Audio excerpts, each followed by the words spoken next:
ఆ నియోజకవర్గ రాజకీయం రోజుకో రంగు మార్చుకుంటుందట. అక్కడ వైసీపీ నేతలు గ్రూపులుగా విడిపోయి రాజకీయాలు చేస్తుంటే ప్రతిపక్ష పాత్ర పోషించేందుకు సిద్ధమయ్యారట ఆ నేత. వైసీపీ లేకుంటే ఏంటి, ప్రజల పక్షాన నేను నిలబడతానని అంటూ ఎమ్మెల్యే మైనస్లను వెతికే పనిలో పడ్డారట. ఎత్తులకు పై ఎత్తులు వేస్తూ ఎమ్మెల్యేను ముప్పు తిప్పలు పెడుతున్నారట. ప్రభుత్వ ఆదాయానికి గండి కొట్టే పనులను ఆయన వ్యతిరేకిస్తున్నారట. అసలు ఆయనను వెనక నుండి నడిపిస్తుంది ఎవరు? పదే పదే ఎమ్మెల్యేను ఎందుకు కార్నర్ చేస్తున్నారు? అక్కడ అధికార పక్షానికి కంటికి కునుకు లేకుండా చేస్తున్న నేత ఎవరు? ఆయన వైసీపీలో చేరుతారా లేక ఇండిపెండెంట్ గానే కొనసాగుతారా? ఇంతకీ ఎవరా నేత, ఏదా నియోజకవర్గం? చూద్దాం.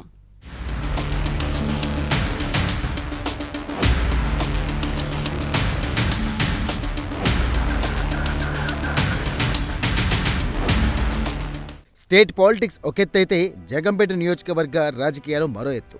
ఇక్కడి పాలిటిక్స్ ఎప్పుడూ అట్టుడుకుతూనే ఉంటాయి. ఒకప్పుడు అధికార ప్రతిపక్ష పార్టీల మధ్య వైరం కొనసాగేది. కానీ పరిస్థితి ఇప్పుడు అందుకు భిన్నంగా ఉందట. ప్రజా సమస్యలపై ప్రతిపక్ష వైఎస్ఆర్ కాంగ్రెస్ పార్టీ నాయకులు గొంతు విప్పడం లేదట. పార్టీ నేతలు 2 గ్రూపులుగా విడిపోయి రాజకీయం చేస్తున్నారట. ప్రతిపక్షంలోనే 2 పక్షాలుగా వీరు వ్యవహరిస్తున్నారట. ఇది వైసీపీ పునాదులనే కదిలించేలా ఉందని అంటున్నారు. ప్రతిపక్ష పాత్ర పోషించాల్సిన చోట గ్రూపుల గోల ఏంటని సొంత పార్టీ నేతలే విస్మరిస్తున్నారట. ఇక ఇరుపక్షాలను సమన్వయం చేయడం పార్టీ అధిష్టానానికి భారంగా మారిందట.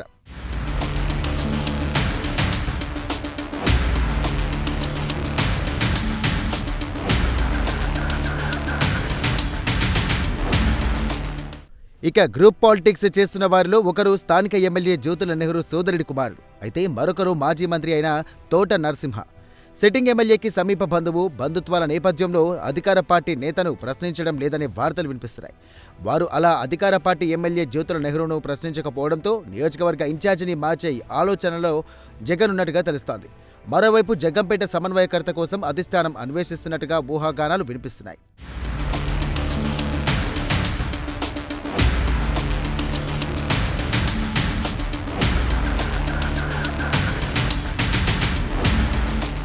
అయితే ఇప్పటి వరకు ఒక ఎత్తు, ఇప్పటి నుండి మరో ఎత్తు అన్నట్టుగా ఇండిపెండెంట్ ఎమ్మెల్యేగా పోటీ చేసిన పాటంశెట్టి సూర్యచంద్ర ఎంట్రీ ఇచ్చారట.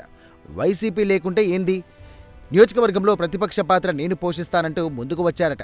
ఇక జగ్గంపేటలోని ప్రతి సమస్యపై గలం విప్పుతూ సిట్టింగ్ ఎమ్మెల్యే జ్యోతుల నెహ్రూకు కంటి మీద కునుకు లేకుండా చేస్తున్నారట. ఎమ్మెల్యే చేస్తున్న ప్రతి పనిలోనూ కూడా మైనస్లు వెతుకుతూ ప్రజల పక్షాన మాట్లాడుతున్నారట. అలానే ప్రజలకు, రైతులకు ఇబ్బందులు కలిగే వాటిని ప్రశ్నిస్తున్నారట. అంతేకాకుండా ప్రభుత్వ ఆదాయానికి గండి కొట్టే పనులను ఆయన వ్యతిరేకిస్తున్నారట. ప్రజల తరపున నిలబడి పోరాడుతున్నారంట.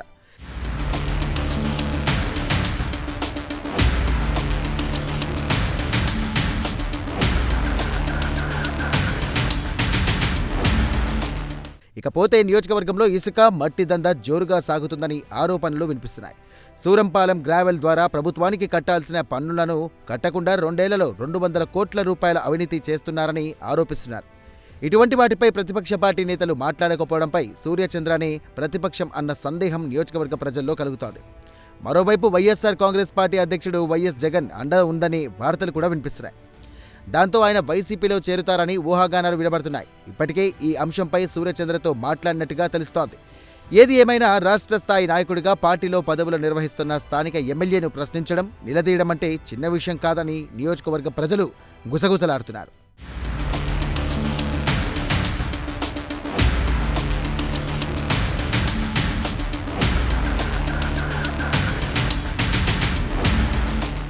ఇదిలా ఉంటే సూర్యచంద్ర వైసీపీలో చేరుతారా లేదా అన్న అంశం పక్కన పెడితే వచ్చిన అవకాశాన్ని సద్వినియోగం చేసుకోవడంలో ఆయన సక్సెస్ అయ్యారని రాజకీయ పండితులు అభిప్రాయపడుతున్నారు.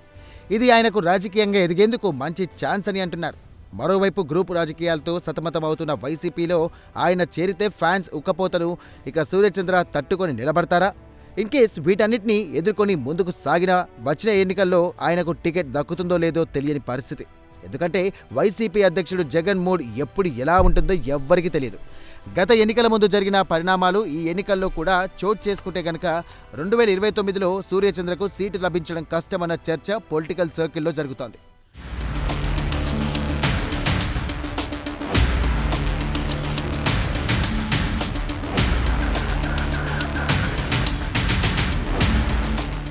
మొత్తానికి జగ్గంపేట నియోజకవర్గ రాజకీయాలు రోజు రోజుకి రగిలిపోతున్నాయని చెప్పవచ్చు.